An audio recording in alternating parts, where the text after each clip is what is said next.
السلام عليكم ورحمة الله وبركاته، حبايب قلبي طلاب الصف الأول الإعدادي، أهلا بيكم إن شاء الله في أول حصة في منهج الرياضيات الترم الأول بإذن الله.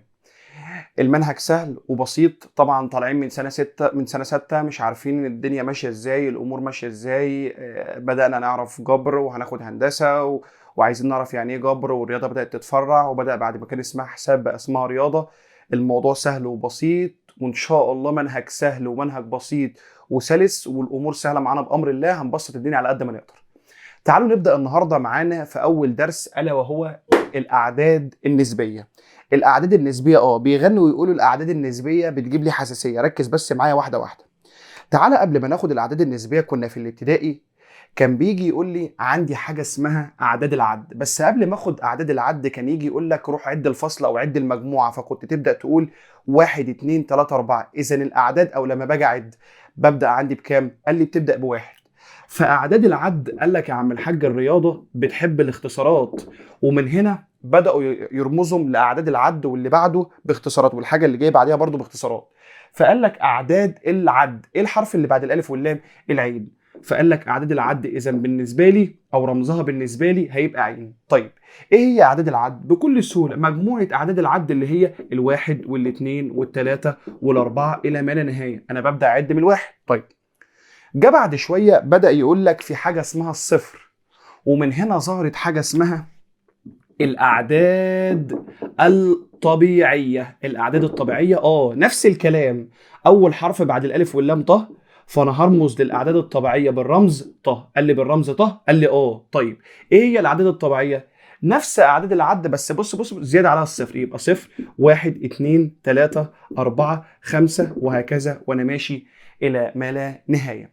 بدأ بعد شويه يجيب لك حاجه اسمها الاعداد. قال لي يا عم الحاج تالت حاجه عندي، او بدا بعد شويه يكتشف لي حاجه اسمها الاعداد الصحيحه اللي برمز لها بالرمز صاد. والاعداد الصحيحه دي كان في عندي منها ثلاث حاجات، كانت بتنقسم لاعداد صحيحه موجبه واعداد صحيحه سالبه واللي هي الصفر. الاعداد الصحيحه كانت عندي ثلاث اجزاء، كانت عندي الصفر والاعداد الصحيحه الموجبه اللي هي 1 2 3 الى ما لا نهايه، والاعداد الصحيحه السالبه اللي هي سالب 1 سالب 2 الى برضه الى ما لا نهايه. كل ده كلام قديم وكلام سهل وما فيهوش اي مشكله. النهارده درسي هيبدا يتكلم عن حاجه اسمها الاعداد النسبيه على نفس النمط. الاعداد النسبيه اول حرف بعد الالف ولام اللي هو النون. ايه هي بقى الاعداد النسبيه، او ايه هو العدد النسبي؟ كلام سهل وبسيط وما فيهوش اي مشكله. طيب الاعداد النسبيه اول حاجه عايزك تعرفها ان انا برمز لها بالرمز نون. الاعداد النسبيه انا برمز لها بالرمز نون، يبقى الاعداد النسبيه بالنسبه لي رمزها نون.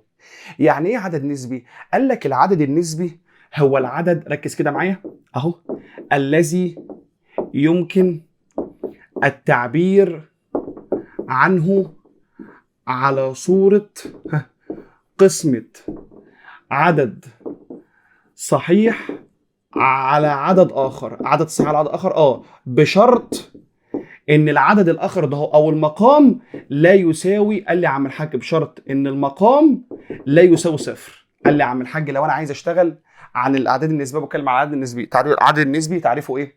قال لي هو العدد الذي يمكن التعبير عنه على صوره او على هيئه قسمه عدد صحيح على عدد صحيح اخر بشرط ان المقام او العدد الصحيح لا يساوي صفر. مش فاهم؟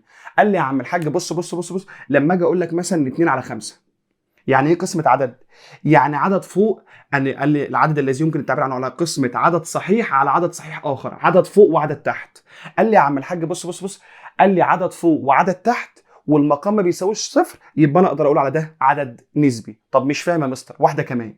يجي يقول لي مثلا وليكن 3 على 4، قسمة عدد على عدد آخر، يبقى ده بسميه عدد نسبي. وممكن أقول بدل ما قسمة عدد على عدد آخر ممكن أقول يمكن التعبير عنه على صورة بسط على مقام بشرط ان المقام ما يساويش صفر. يعني لو 3 على 4 المقام ما بيساويش صفر وعدد على عدد، يبقى ده بقول عليه عدد نسبي. طب يجي يعمل لي حاجه زي كده، يجي يقول لي 7 على 9. سير انا عايز اعرف ال7 على 9 ده نسبي ولا غير نسبي؟ 7 على 9 كلام سهل، مش بسط ومقام، يبقى ده عدد نسبي. طب بص صفر على 7 السير قال لي ده مش نسبي. لا انا ما قلتش كده. بص المقام هو اللي لازم ما يساويش صفر، يبقى ده هو بالنسبه لي عدد نسبي. انما بص افرض عمل لي كده، جه قال لي 5 على صفر.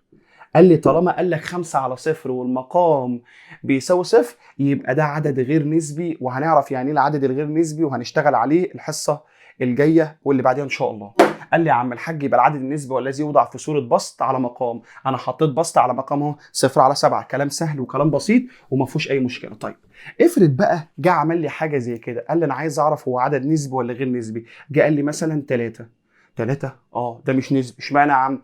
ده مش بسط على مقام. ما اي عدد خلقه ربنا في الدنيا مقامه واحد. ركز كده معايا. يبقى الثلاثه ده نسبي ولا مش نسبي؟ قال لي نسبي. طب بص التسعه نسبي لان مقامه واحد. طب جه قال لي مثلا ال15 نسبي لان مقامه واحد. اذا انا اقدر من هنا اقول ان كل عدد صحيح، ركز معايا، كل عدد صحيح هو عدد نسبي. صح؟ اي عدد صحيح على السطر هو عدد نسبي وليس العكس. ليه وليس العكس؟ بص كده، كل عدد صحيح عدد نسبي. كل عدد صحيح يعني مثلا السبعه ينفع اقول عليها عدد نسبي، انما العكس لا. لو جالي عدد نسبي مش كل عدد نسبي هو عدد صحيح. ازاي يا مستر؟ هو انا لو جيت قلت لك مثلا 2/9 هو ده عدد صحيح؟ لا بس نسبي. يبقى ممكن يبقى عدد نسبي بس مش عدد صحيح. انما لو كان عدد صحيح يبقى عدد نسبي. يبقى كل عدد صحيح هو عدد نسبي وليس العكس. وليس كل عدد نسبي هو عدد صحيح. ودي اول ملحوظه عندي. طيب ده كلام سهل وكلام جميل وما فيهوش مشكله. بالنسبه عندي الاعداد النسبيه بتنقسم لحاجتين: اعداد نسبيه موجبه واعداد نسبيه سالبه. قال لي اعداد نسبيه موجبه واعداد نسبيه سالبه. ايه الاعداد النسبيه الموجبه واعداد النسبيه السالبه؟ قال لي الاعداد النسبيه الموجبه يجي مثلا يقول لي 5/7، 2/8، 1/9. دي كلها اعداد نسبيه موجبه. بسط على مقام هو موجبه لان شريطها موجب.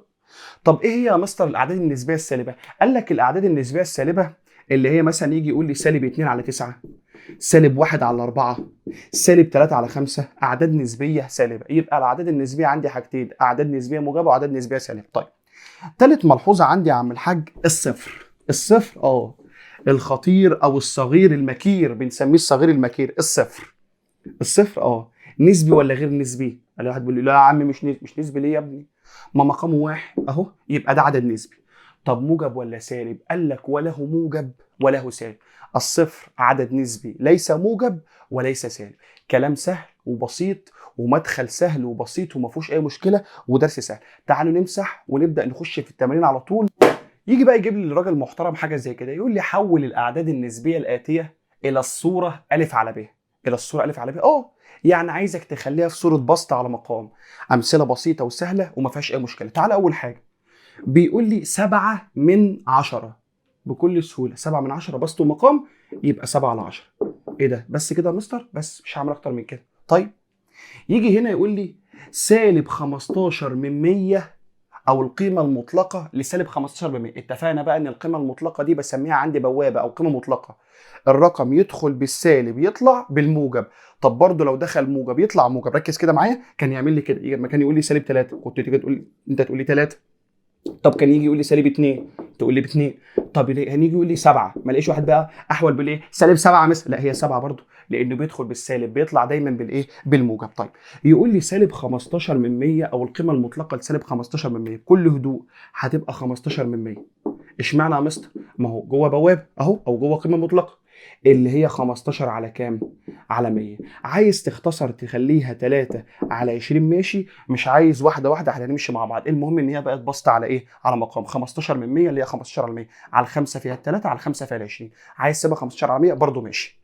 تعالى هنا رفع الكسر. تعال نفتكر مع بعض. اما كان بيجي يعمل لي حاجه زي كده كان يجي يقول لي مثلا 2 و3 على 5 وعايز ارفع الكسر كنت بعمل ايه؟ تعال تفكر معايا.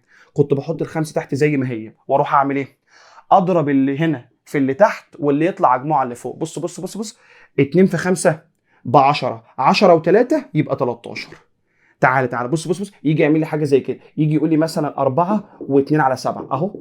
4 و2 على 7 وعايز اعرف يا عم الحاج فكتها. بص كده معايا. اثبت السبعه تحت واضرب 4 في 7 ب28 و2 يبقى كام؟ يبقى 30. كلام سهل وكلام بسيط وما فيهوش اي مشكله. قال لي هروح اثبت السالب اهو واشد شرطه واثبت تحت كام؟ الاثنين. اثبت تحت الاثنين المقام ثبته زي ما هو واضرب 3 في 2 ب6. 6 و1 يبقى 7. يبقى -7 على الاثنين. كلام سهل وكلام بسيط وما فيهوش اي مشكله. طب تعالى هنا كده. مش دي 50%؟ بكل سهوله 50% اللي هي 50 على 100 اللي هيها 5 على 10. ما انت طيرت صفر مع صفر اهو. من المهم ان انت خليتها في صوره بسط على مقام، عايز تسيبها كده سيبها كده عادي اهو. 5 على 10 اللي هي 1 على 2 اللي هي نص، لان ال 50 نص ال 100 فتطلع في الاخر بتساوي نص. المهم ان انا اخليها له في صوره الف على ب. كلام سهل ودرس سهل وبسيط ومنهج محترم ومنهج سهل. تعالوا نمسح ونشوف اللي بعده. يجي بقى راجل محترم يجيب لي سؤال زي ده، يقول لي اكتب كل من الاعداد الاتيه في صوره نسبه مئويه. يعني ايه في صوره نسبه مئويه؟ نسبه مئويه يعني عايزك تحط علامه في المية. طيب سهله وبسيطه. قال لك انت عندك طريقتين، تعالى هناخد انهي طريقه. هعلمك الطريقتين واشتغل بالطريقه اللي انت تحبها او الطريقه اللي انت عايزها. اول حاجه 9 على 20. ماشي، انا هاخدها بس في جنب هنا عشان اعرف احلها اهو. 9 على 20 وعايزنا نخليها في صوره نسبه مئويه. قال لك ممكن في طريقه، بتروح تشوف ال 20 ده اهي تنضرب في كام عشان تديني 100. طب مستر هتبقى صعبه عليا مع ان الموضوع سهل. روح اقسم 100 على 20. اقسم 100 على 20 يبقى فيها الخمسه. يبقى ال 20 عشان تديني 100 انا هروح اضربها في 5، وزي ما ضربت تحت في 5 هضرب فوق في 5. قال لي يا عم الحاج زي ما ضربت تحت في 5 اضرب فوق في 5. بص كده، 5 في 9 قال لي ب 45. 20 في 5 ب 100. 45 على 100 اللي هياها 45%. طالما حطيت علامه في المية يبقى انا خلصت اللي هو عايزه.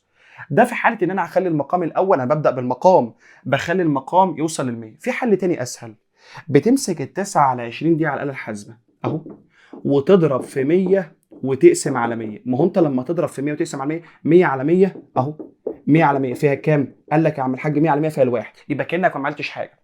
قال لك لما تضرب 9 على 20 في 100 وتقسم على 100 يطلع الناتج معاك بسهوله 45%. كلام سهل وكلام بسيط. اللي تحتيه نفس الكلام هنحل دي بقى عشان دي اسهل براحتك. يا اما توصل المقام ل 100 يا اما هروح امسك الخمسه على 16 واضرب في 100 واروح اقسم ده كله على كام؟ على 100. لما تروح تمسك دي وتضربها في 100 وتقسم على 100 يطلع الناتج معاك 31 و25 من 100%. قال لي يا عم الحاج 31 و25 من 100؟ كلام سهل وكلام بسيط وما فيهوش اي مشكله. حلو. طيب افرض بقى جاب لي حاجه زي كده 17 على 1000 يا مستر. 17 على 1000 كلام سهل وبسيط وما فيهوش اي مشكله. بص بص بص بص, بص اهو 17000 يبقى 17 على 1000 واضرب في 100 واقسم على 100. قال لي يا عم الحاج هضرب في 100 واقسم على 100. لما تروح تعملها آلة حاسبة تطلع معاك 1.7%. كله آلة حاسبة سهل وبسيط ومفيش مشكلة. طب دي 3.2. قال لي 3.2 وعايز اشتغل بكل سهولة. تعمل ايه؟ قال لي عايز ترفع الكسر، ارفع الكسر احسن لك. مش 3.2 اللي هي 3.2 على ايه؟ على 10 بكل سهولة اهو. يا اما اضرب في 100 واقسم على 100، او انا رفعت الكسر اهو هحط تحت 10 واضرب 3 في 10 ب 30 و2 يبقى 32. مش اصبحت 32 على 10؟ قال لك بدل ما هتروح تضرب في 100 وتقسم على 100 براحتك برضه. قال لي طب ما انا عندي حل تاني. اتفضل. مش دي 32 ودي 10؟ ال10 عشان تبقى 100 سهله. قال لي هضرب هنا في 10 مع 10 في 10 في 100، وزي ما ضربت تحت في 10 اضرب فوق في 10. يبقى فوق تطلع 320 و10 في 10 ب 100. 320 على 100 اللي هي 320%. كلام سهل وبسيط وما فيهوش اي مشكله. تعالوا نمسح ونشوف اللي بعده. يجي بقى يجيب لي حاجه زي كده، يقول لي اكتب كل من الاعداد الاتيه على صوره عدد عشري منتهي. عدد عشري منتهي. طيب في حاجه عندي في المنهج السنه دي اسمها عدد عشري منتهي، وفي حاجه اسمها عندي عدد عشري دائري. عدد عشري منتهي وعدد عشري دائري. ايه المنتهي ده انت خدته، ايه الدائري ده بقى؟ بكل سهوله هتعرف دلوقتي الفرق بينهم. عدد عشري منتهي يعني في علامه عشريه. قال لي يا عم الحاج في علامه عشريه. طب عدد عشري منتهي او دائري برضه في علامه عشريه. ما شاء الله عليك. ايه ده بقى ان شاء الله؟ بس الفرق بين ده وبين ده ان انت بتحط هنا مثلا علامه الدائري زي ما هنشوف كمان شويه، وهنا علامه الدائري. انا بس كتبتهم لك في الاول عشان تعرف تفرق بينهم. معلش هناخد كل واحد بالتفصيل دلوقتي. العدد العشري المنتهي والعدد العشري الدائري. طيب ده كلام سهل وكلام بسيط وما فيهوش اي مشكله. حلو.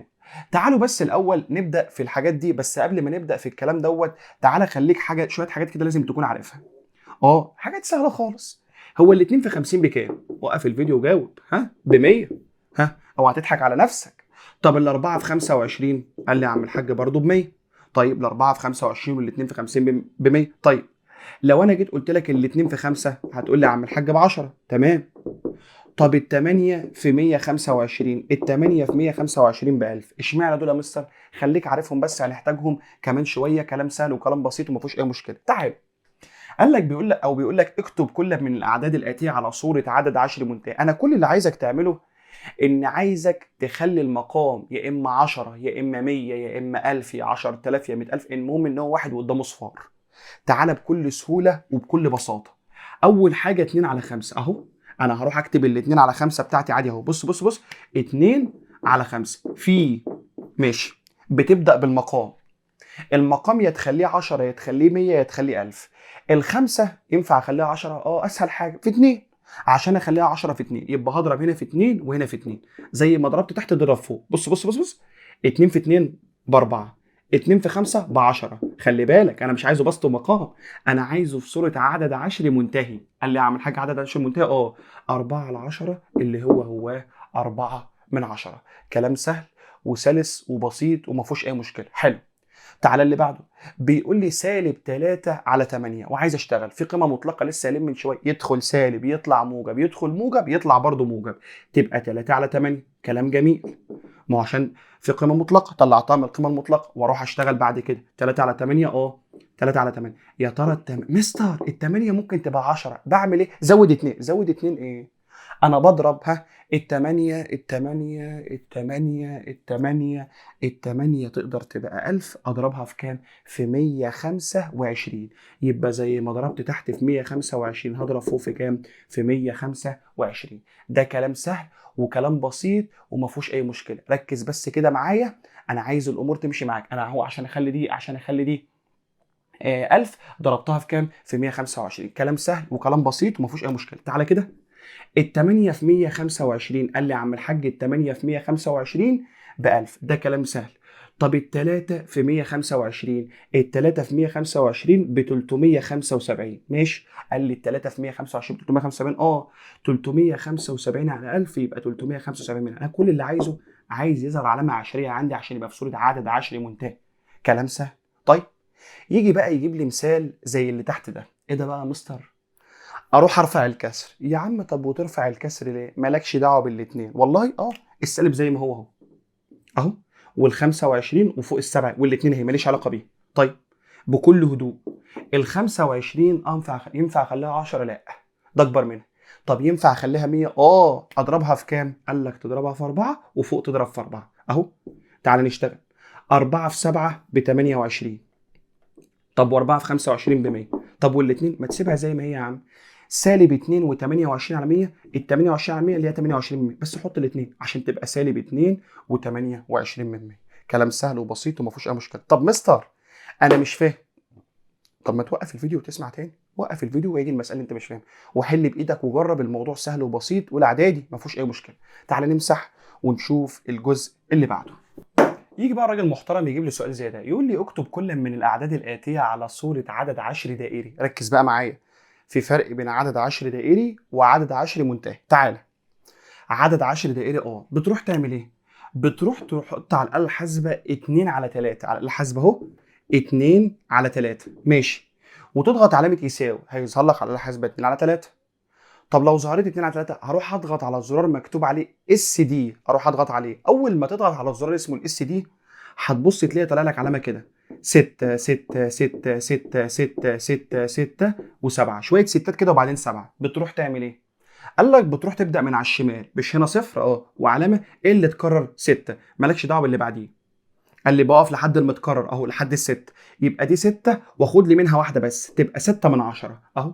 6 من 10 واروح احط فوق علامه الدائري دايره كده صغيره واجي اقراها 6 من 10 دائري. كلام سهل وبسيط وما فيهوش اي مشكله.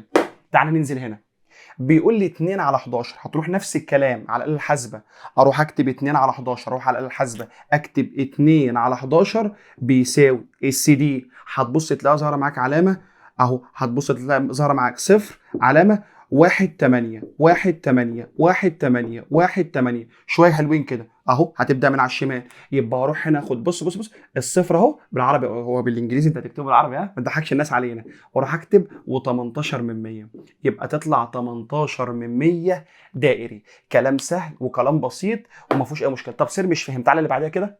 بيقول لي 5 و71 على 333 هروح اكتبها على الآلة الحاسبة اهو بكل هدوء. 5 و71 على 330 بكل سهولة خالص. مالكش دعوة بالرقم الصحيح، مالكش دعوة بالخمسة. روح على الآلة الحاسبة اكتب يا باشا 71 على 333 واضغط دائري. قال لي يا عم الحاج وروح اضغط دائري هتطلع معاك كده. بص بص بص بص، هتطلع معاك 0 علامة 2 1 3 2 1 3 2 1 3 وهكذا وانا ماشي. ده كلام سهل وكلام بسيط. كل اللي هتعمله اهو هحط الصفر علامة اهو وابدا من على الشمال المتكرر. المتكرر حد بيقول لي 2، لا ما 2 1 3 اللي هي 213. ولما تيجي تحط الدائري حط علامة على الاول وعلامة على الاخير، في النص كده كده بينهم، يبقى تبقى دي 213 من 1000 دائري. كلام سهل وكلام بسيط. طب تعالى دي. قال لي يا عم الحاج رابع واحدة نفس الكلام المره اللي فاتت واللي قبليه. سالب 17 على 15 هروح احط ال 17 على 15 عشان دي قيمه مطلقه، بيدخل سالب يطلع موجب، يدخل موجب يطلع برضه موجب. ده كلام سهل. واروح اكتب 17 على 15 على الاله الحاسبه. ركز كده معايا. هتطلع معاك 1 علامه 1. قال لي يا عم الحاج 1 علامه 1. بص بص بص.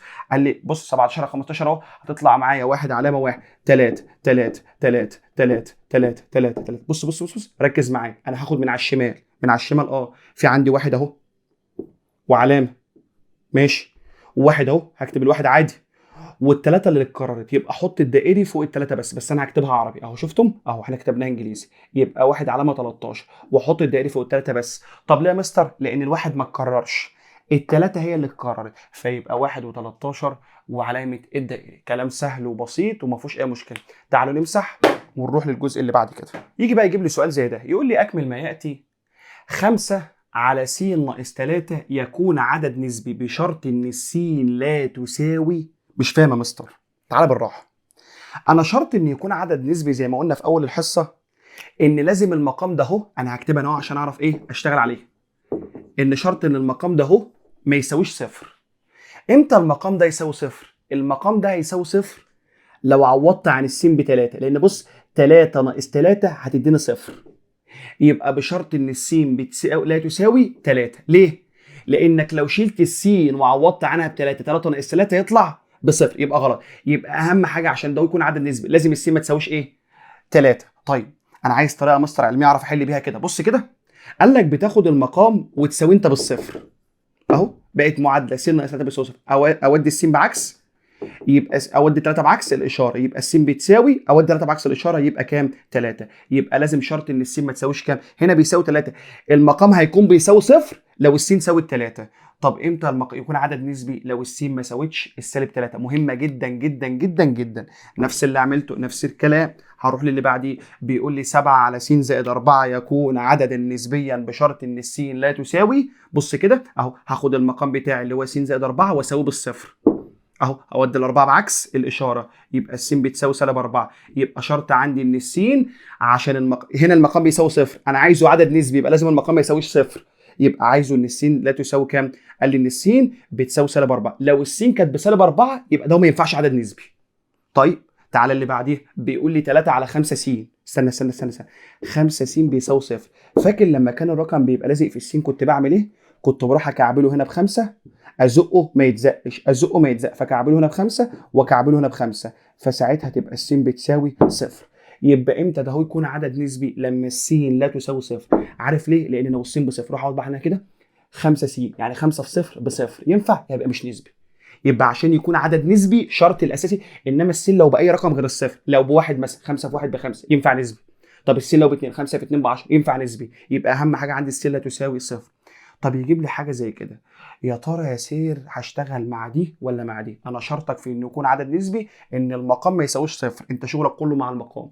يبقى هتاخد س ناقص 14 تساويها بالصفر وودي ال 14 بعكس الاشاره يبقى السين بتساوي كام؟ قال لي السين يا عم الحاج هتصبح بالنسبه لي بتساوي 14. يبقى شرط عندي ان السين ممكن اعوض عنها باي رقم ما عدا ال 14. جزء مهم جدا والموضوع بسيط وسهل. تعالوا نروح لاخر جزء في الحصه الاولى نمسح ونشوف. يجي بقى يجي لي سؤال زي ده يقول لي اذا كانت الالف ب2 والب ب3 بين اي من الاعداد الاتيه نسبي وايهما غير نسبي. عايز اعرف انهي نسبي وانهي غير نسبي. بكل هدوء هتروح تعوض عن الالف ب2 والب ب3 في كل مطلوب. تعالى كده هنا الف على ب. الالف بكام؟ ب2 والب ب3 يبقى هنا 2 على 3. اسال سؤال نسبي ولا غير نسبي؟ نسبي. يبقى اذا ده عدد نسبي. قال لي يا عم الحاج عدد نسبي. طب تعالى هنا كده، بص بص بص بص. صفر ماشي على ب ناقص ا، الب بكام؟ ب3 والالف بكام؟ ب2، يعني 3 ناقص 2. قال لي 3 ناقص 2 هتساوي 1، تبقى صفر على 1 اللي هي بتساوي ايه؟ صفر. واتفقنا من شويه ان اي رقم، اي عدد صحيح مقامه 1 يبقى ده عدد نسبي. ركز واصحى معانا، كل اللي بعمله بعوض. طب تعالى هنا، بيقول لي 3 الف على ب. بص بص، 3 الف يعني كام؟ يعني 3، بص دي مضروبه، طالما 3 الف لازقه فيها يبقى مضروبه، يبقى 3 في 2 على الب على كام؟ على 3. تعال نكمل، بص بص بص، 3 في 2 ب 6، 6 على 3 يبقى بتساوي كام؟